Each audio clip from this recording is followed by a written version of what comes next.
Mtazamaji, hapa ni katika kaunti ya Kilifi nchini Kenya, ambapo tumetembelea katika museum yenye historia kubwa hasa kwa Wakristo inayojulikana kama Dr. Krapf Museum, ambapo tunaambiwa ni hapa ndio injili ilianza Central na East Africa.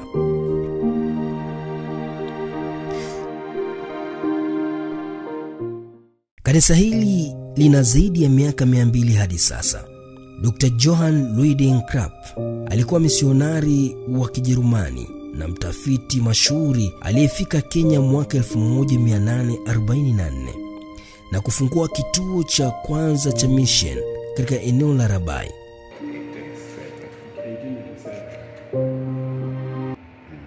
So, tukaweka grills, lakini hizo dirisha hizi za mbao na hizo mbao zimezuia roofing huko juu. Roofing ni hiyo ni mabati tu na rangi ndio tulibadilisha na hizo grills. Na hizi benches pia nyingi bado ni hizo.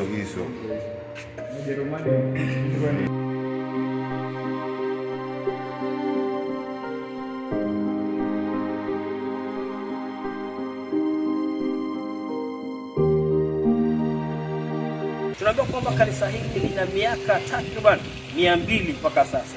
Uone kwamba ni kanisa ambalo ni la miaka mingi, lakini mpaka sasa hivi bado liko hapa na watu wanaendelea kuabudu kwenye kanisa hili. Tumeweza kukapcha baadhi ya mambo ambayo pia yapo kwenye museum hii, na utaenda kuendelea kuona yale ambayo pia hasa wale ambao walileta injili katika hili. Tutatembelea makaburi yao na kujionea pia na kwamba historia yao ilikuwaje. Tumepata watu ambao wanahusika na kufanya kutengeneza museum hii, kutueleza mambo kadha na kutueleza historia mbalimbali hasa ya wale ambao walileta injili kwa miaka hiyo hapa katika eneo la kaunti ya Kilifi. Na hapa ni Dr. Krapf Memorial Museum. Mimi ni Abel Said Loasa.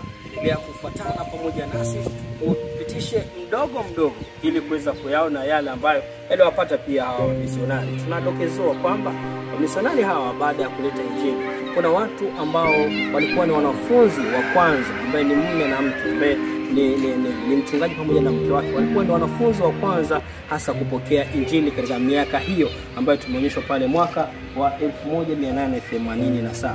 Wakajua tumesukwa kwa hiyo. Hapo pale tutaenda, kuna makaburi sana ya wazungu au missionari wenyewe walikufa wakazikwa huko au kupelekwa Ujerumani. Walikufa kwa ajili ya injili.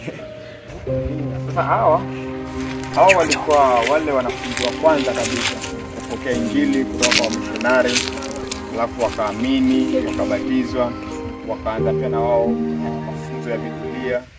Alafu hao ndio wakawa sasa makasisi wa Kiafrika wa kwanza. Kwa hivyo sasa kwenye miaka hiyo 1884 ndio walikuja, lakini sasa 87 ndio walikuja wakajenga hiyo kanisa. Kwa hivyo kanisa kuna zaidi ya miaka 200. Miaka 200. Kwa mshahara walipokuja. Sasa changamoto ni kwamba walikuja, lakini sasa injili bado iko chini, watu wakakataa injili. Sasa kuna madhara wakati watu wanakataa injili. Sababu hapa Rabai sasa mnapoona ingekuwa hapa sasa rani zaidi ya Nairobi. Ingekuwa hapa ndio teknolojia, kila kitu kinaanza hapa, elimu shule ya kwanza ilikuwa pale. Sasa watu walikataa injili. Lakini sasa kama kizazi kipya tumerudia tena injili. Kuendeleza injili. Yes, ni Pastor Albert anaendelea kutueleza kuhusiana na wale basi ambao ndio wanafunzi wa kwanza kupokea injili, na kama tunavyoona hapa ndio miili yao imehifadhiwa hasa miaka hiyo baada ya kufariki. Pengine Pastor Albert, tuambie hawa walifariki kwa sababu pengine ulituambia mwanzo kule wengine walioleta injili walifariki kwa sababu ya watu wengine hao ambao walikuwa ni wanafunzi wa kwanza kabisa kuleta injili. Ni kipi ambacho tunapata? Ni uzee au ni magonjwa nao? Wengi wao ni uzee na pia magonjwa ya kizee. Tunagundua kwamba hawa ni wanafunzi wa kwanza kabisa. Kama huyu Reverend Muta iko pale, Canon William Muta, yeye alikuwa, alafu baadaye akawa na macho, kama macho hayaoni vizuri, akawa na upofu. Hatimaye hata kabla ya dunia na baada ya miaka 2-3 mke wake amezikwa sehemu moja.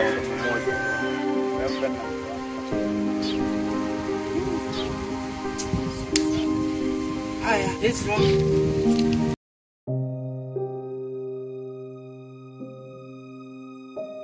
Krapf pia alikuwa mtaalamu wa lugha mwenye vipaji. Aliunda kamusi na sarufi ya Kiswahili ya kwanza na kutafsiri Agano Jipya kwa Kiswahili. Hapa ni kaburi la wanafunzi wa kwanza kabisa, kama tulivyoambiwa na Pastor Albert kwamba ndio watu wa kwanza kupokea Injili. Na hapa tunapewa kwamba huyu ni Reverend Canoet William ambaye alifariki hasa miaka hiyo ya mwaka 1909. Mwaka 1909 ambaye alifariki mwaka 1995, ndio mwili wake ulilazwa hapa. Na hapa pia ni kaburi la mke wake ambaye pia walilazwa sehemu moja hapa Rabai. Hii ni museum ambayo inatukumbusha hasa Injili ilianzia hapa East Africa na Central Africa, na Injili, na hawa ndio wanafunzi wa kwanza ambao walipokea Injili hii. Tunajifunza kitu kikubwa sana kwamba Injili ilianza miaka mingi. Sasa hivi ni takriban miaka 200 hasa tangu wamishonari kuleta Injili na kuanza kuwafundisha wanafunzi hawa wapya kabisa kupokea Injili ya Yesu Kristo. Tutaendelea kujifunza mengi hasa kutoka kwenye museum hii.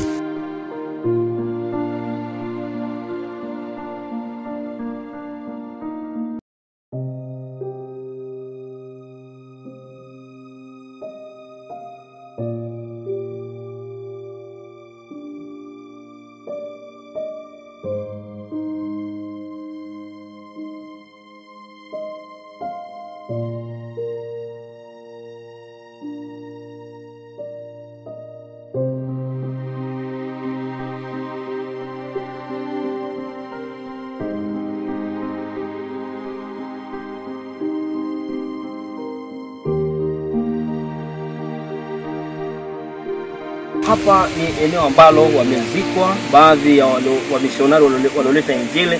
Tunaambiwa wengine walikufa kwa sababu ya magonjwa. Kipindi hicho bana kulikuwa hakuna hospitali, kwa hiyo wengine waliumwa na wakafariki. Na tujifunza hapo ni kwamba Injili ilianza miaka mingi sana, na watu kupokea Injili ilikuwa ni ngumu hadi kufikia kuwaua wale ambao pia wamewaletea Injili.